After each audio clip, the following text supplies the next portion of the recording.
Hey guys, it is my favorite day of the month. It is my Azure Standard pickup day. So I am going to go pick it up. It doesn't really look like it right now in the video, but it's actually super rainy today. So we are going to go pick up our Azure Standard order and I guess hope that we don't drown in the process. We got home with our order and everybody's being a little bit lazy today because it is a rainy, just the kind of day. So we picked our Azure order up and we did not get a lot of stuff. We picked up for a couple of other people too, and so our car was really full, but the stuff that we're actually bringing home was only just a couple of boxes. So I got a box of butter. I get this pretty much every month. We go through most of this in a month. I will not order next month, and so I needed to make sure that I had enough butter, so I completely restocked on this.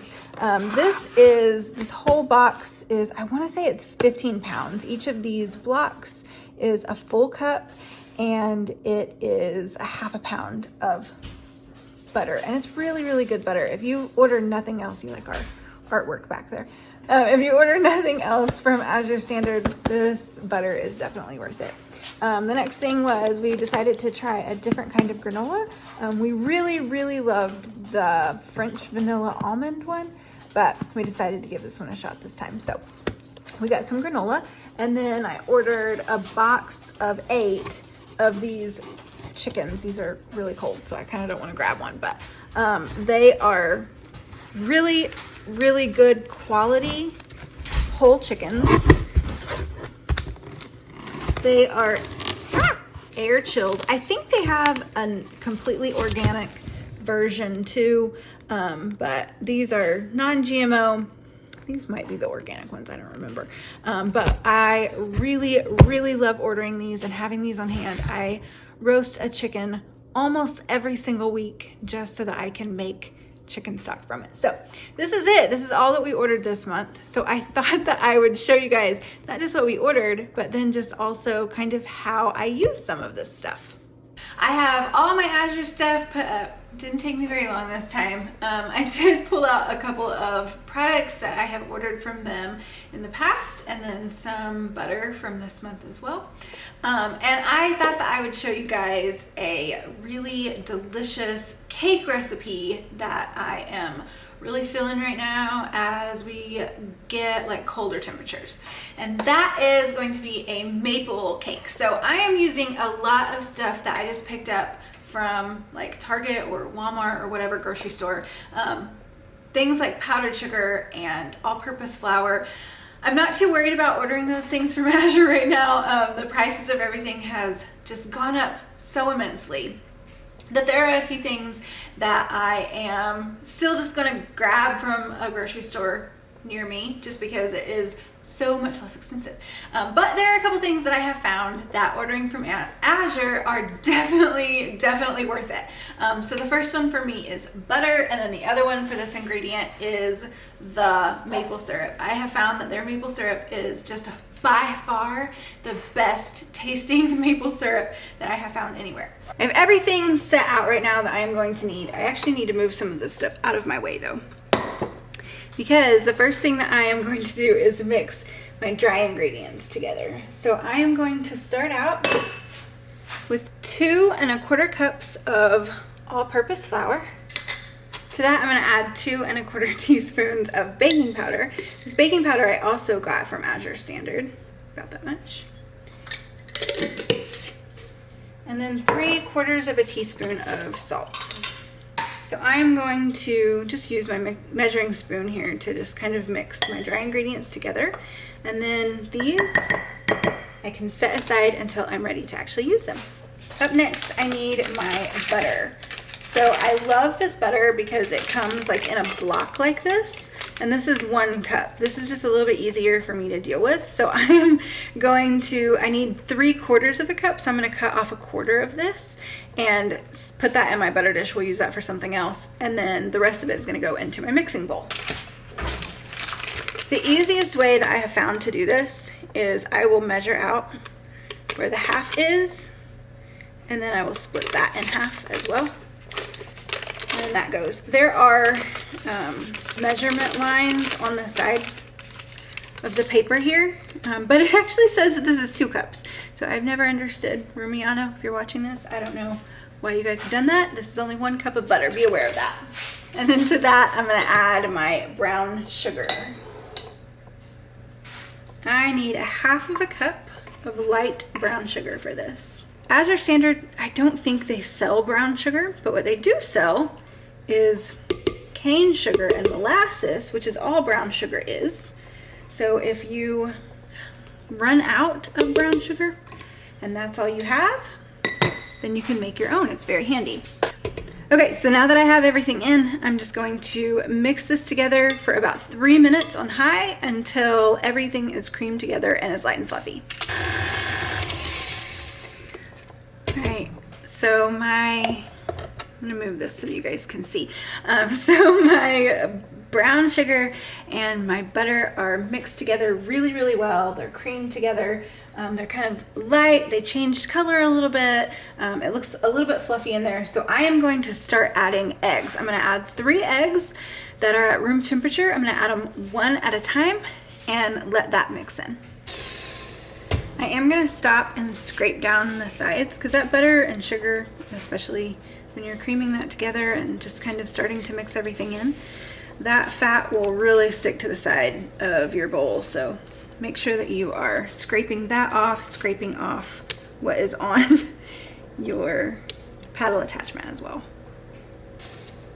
Next, I'm going to add in 1.5 teaspoons of vanilla extract. Mix that in.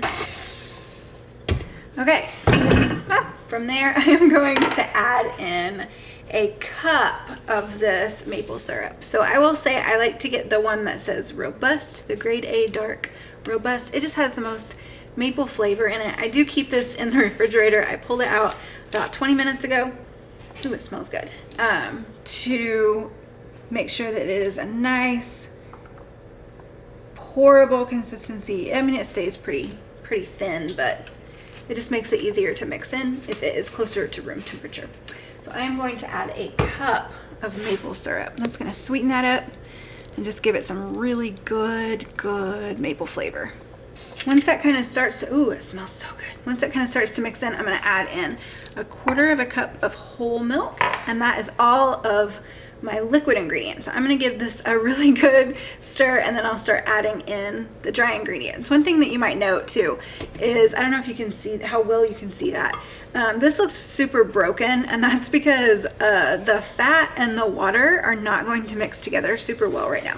So you really just want to get it as mixed together as possible, and then whenever you start adding those dry ingredients, it's really going to come together and look like a batter from there. So if it looks like this, don't freak out, you're still doing it right. I got that mixed in as well as I can. So now I am going to add in all of my dry ingredients at once and give that one good mix. Get everything well combined in there, and then we will put it in our pan. I do like to pulse it, just turning it on and off really quickly. It just keeps everything from popping up out of the bowl. Look at that! Ah, it's so pretty. It's pretty and it smells good. It just smells like fall and winter. I love the smell of maple. I'm just gonna give my bowl a good once over with my spatula all the way around. Give it one more mix, and then we will be ready to move on to the next step. If you want to get really fancy, then you can do this in 2 8-inch round cake pans. You can spray the bottom, put parchment paper down, and then pour your batter evenly distributed between those two. And then you can do a really pretty layered cake to go with the frosting recipe that I'm going to show you that I really like to add to this. I'm not going to do that. It's just, I don't know, not worth that extra step for me. It tastes good, so I'm very happy with that. So I am just going to add mine to a 13x9 baking dish that I have buttered or sprayed, but I don't have parchment paper in the bottom of this. All right, I'm just going to kind of spread it out a little bit I'm gonna bake this at 350 for about half an hour, or until you can put a toothpick in and it comes out clean. My cake is cooking and it smells amazing. So I am going to start on the frosting for it. So I have in my bowl 2 bricks of cream cheese. So I'm gonna make a cream cheese frosting. But what I don't like about some cream cheese frostings is the butter in it. I love butter. It's probably my #1 thing that I use in my kitchen. But for cream cheese frosting, I like just that tart, pure cream cheese flavor that you get from a fully cream cheese frosting. So to my softened cream cheese, I'm gonna add a teaspoon of vanilla extract. About that much. And then I am going to add just a glug, probably I would say about 2 tablespoons, probably about 2 tablespoons of maple syrup. So our cake is gonna be maple and we're gonna have a maple cream cheese frosting to go on top. So I'm gonna mix this together with my hand mixer and then I will start adding in, oh, the salt, I almost forgot the salt. So in a cream cheese frosting, really in any frosting, I think just a sprinkling of salt is so necessary. It gives you a little something to kind of take a bit of that edge of that sweetness off, but it makes it just, I don't know, something in your mouth. It's better. It's better with salt, trust me on that. So I'm gonna mix these together with my hand mixer and then I'm gonna start adding in the confectioner sugar to that. So one thing that I have found about frosting recipes is that some people like frosting way sweeter and some people like it less sweet. So what I like to do is add about half a cup, this is a 1/4 cup measure, I'm gonna add about half of a cup of my powdered sugar, confectioner sugar at once, and then I'll blend that in and then I'll give it a taste. And I feel like it needs to be sweeter, I'll add more to it. Once you get it too sweet, there's not a ton that you can do to pull that sweetness back. And so I just wanna avoid that at all costs. So I'm gonna give that a little bit of a taste. It's good, but it definitely needs more. So I'm gonna add another half a cup and then blend that up. You won't need as much powdered sugar in this recipe as you would if you left the maple syrup out, because that maple syrup is gonna sweeten it up as well. All right, so our frosting for our cake is done.